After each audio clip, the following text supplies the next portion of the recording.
So I want to talk about something that's been really messing with me lately, and probably you too, and that's scrolling. That thing where you're like, oh, let me just check Instagram real quick, and suddenly it's been 45 minutes, you haven't moved, your back hurts, your neck hurts, you get headache from looking at your phone for too long, and somehow you're watching someone clean their kitchen for an hour. Today, I want to have a conversation about why we can't stop scrolling, how social media traps us, and most importantly, how to take back our time without completely quitting social media. Hi everyone, welcome back to my channel. I'm Negin, I'm a full-time software engineer and data scientist. I make videos like this about self-improvement and how to become a better version of ourselves, basically. The topics I discuss are actually my own concerns, and I know other people might struggle with them too, so I'm sharing the tips and tricks that have worked for me, so you don't have to figure things out all alone. Let's start with the obvious question. Why do we scroll so much? It's not just boredom, it's not just habit. It's because these apps are literally built to keep you scrolling. They're designed to be addicting. They've got behavioral psychologists on their team testing colors, sounds, notifications, badges, all of it. All of it is controlled. Sometimes you can see something funny, sometimes relatable, sometimes weird, but your brain is like, maybe the next one will be even better. So you keep going and scrolling even more. And it's not even about the content anymore. It's the anticipation. We scroll because we're chasing that little dopamine hit. We scroll because we're avoiding something, whether that's a feeling, a task, maybe even just silence. When was the last time you sat alone without reaching for your phone? Even in the bathroom, we take our phones. In the queue, at red lights, we've trained ourselves that if we are not stimulated every second, something is wrong. But also we scroll because we're trying to feel connected. Even if we don't admit it, we're looking for belonging, for proof that we're not the only ones feeling lonely, tired, overwhelmed. And social media does give us that sometimes, but at a cost. So what is the cost? The more time we spend scrolling, the less time we spend living. You lose hours, you lose energy. It messes with your brain's reward system. It lowers your attention span.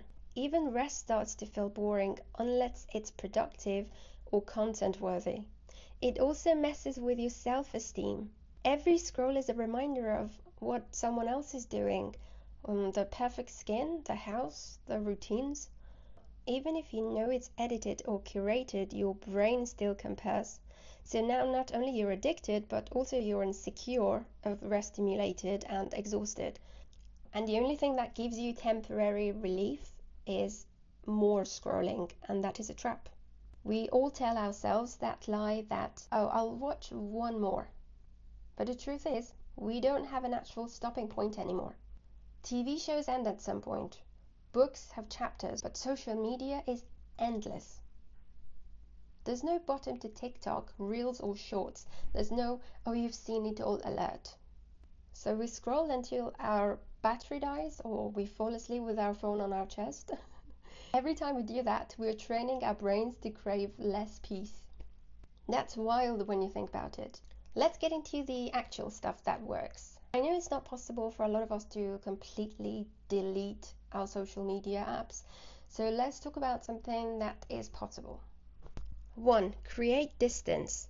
Start with small steps. Move the apps off your home screen. Log out after using the app. Turn off your notifications. Put your phone in another room while you're doing something offline. And this one really helps me. So whenever I want to read a book or play the piano, I leave my phone in the living room so that it's not convenient to look at it every 10 minutes. Because basically I have to get up and move to the living room and I'm too lazy to do that. Sometimes even just creating that one extra second of friction is enough to snap out of your autopilot. 2. Set a minimum time without your phone. So I picked 1 hour every day, usually after I wake up. And this is my no screen time basically. You could do yours before bed, during lunch, or right after work. 3. Replace the scroll with something that feeds you. You can't just stop scrolling without replacing it. Your brain will go nuts.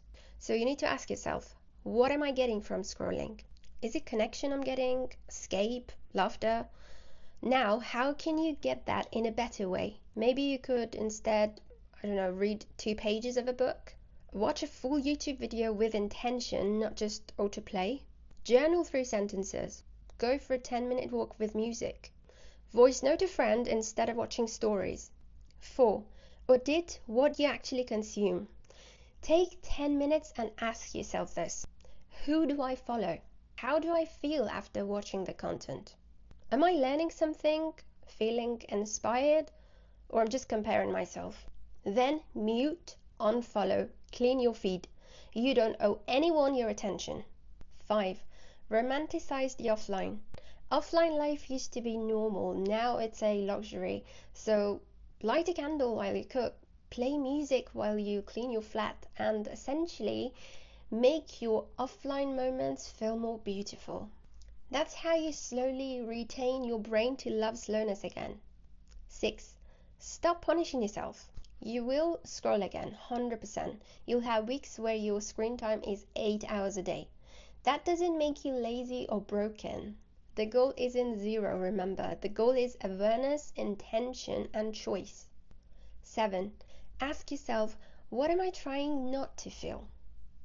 Next time you catch yourself doom scrolling, pause and ask yourself, what am I avoiding right now?